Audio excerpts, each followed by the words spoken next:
Today we're going to talk about bisectors of triangles. Now we're going to skip a lot of the examples for time's sake, okay? But know that they're extra practice problems. The first one says R is the circumcenter of triangle OPQ. Well, remember the circumcenter is the point of concurrency of perpendicular bisectors, okay? If it's perpendicular bisectors, let's go ahead and look at our picture and mark it and mark what we know. Well, we know perpendicular bisectors form right angles, which are already marked.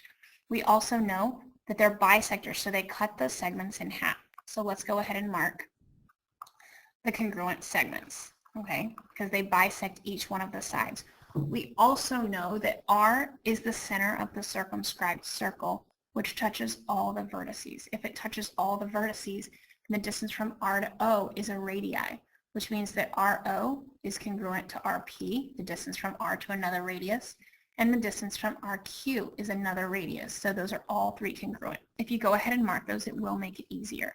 From here, let's label what we know. We can see OS is 10, and that means that if OS is 10, SP must be 10. Then we know that QR is 12. Well, if QR is 12, then RP is 12, and OR is 12. Okay? Now we know that PQ is 22. Well, if PQ is 22, then you know that QT is 11 and TP is 11. Now, let's go ahead and write down what they asked for. OP, we've already marked. If OS is 10, SP is 10. OP is 20 by segment addition postulate. RP, we've already marked as 12. OR, we've already marked as 12. TP, we've already marked as 11. And now we need to find RT. RT we do not know. So what I would do is you're looking at this right here. You can look at either RTP or RTQ. They form the same triangle. I'm going to go ahead and draw it out separately here. And you have triangle RTP.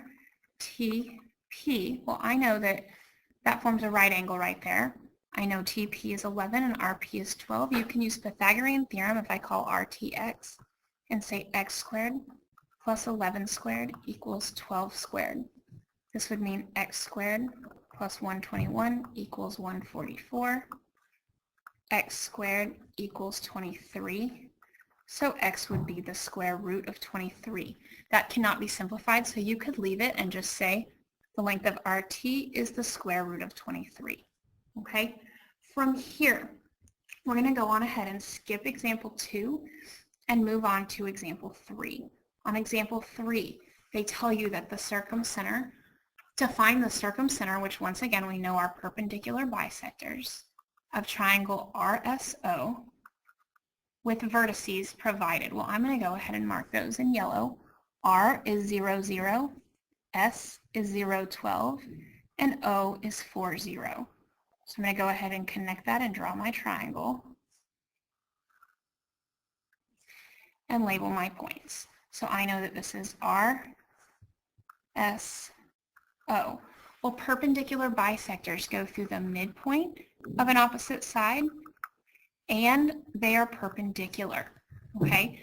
So the first thing I want to do is between R and O, the midpoint, if the distance is 4, we can see it from 0 to 4, halfway is 2. So 0, 2 is going to be my midpoint.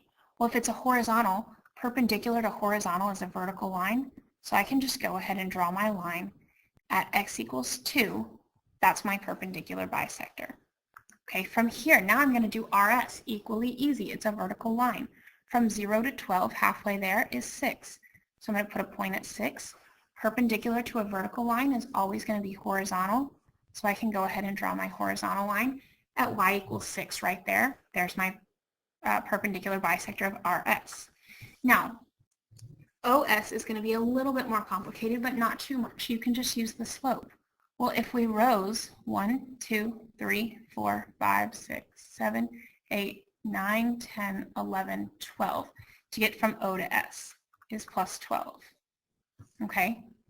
Well, then half of that, we're going to end up rising 6. We would run -1, -2, -3, -4. In order to find our midpoint, you're going to do half of that. So I'm going to count up, instead of going up 12, I'm going to go up 6. 1, 2, 3, 4, 5, 6. And then instead of going left 4, I'm going to go left 2. 1, 2, there's my midpoint. Okay? And the midpoint is at 6, 2. From here, I can draw my perpendicular bisector. Well, if my slope of OS was 12 over negative 4, which is negative 1/3, or negative 3 over 1. I apologize. The slope is not negative 1/3. It's negative 3 over 1. Then my perpendicular slope is going to be positive 1/3.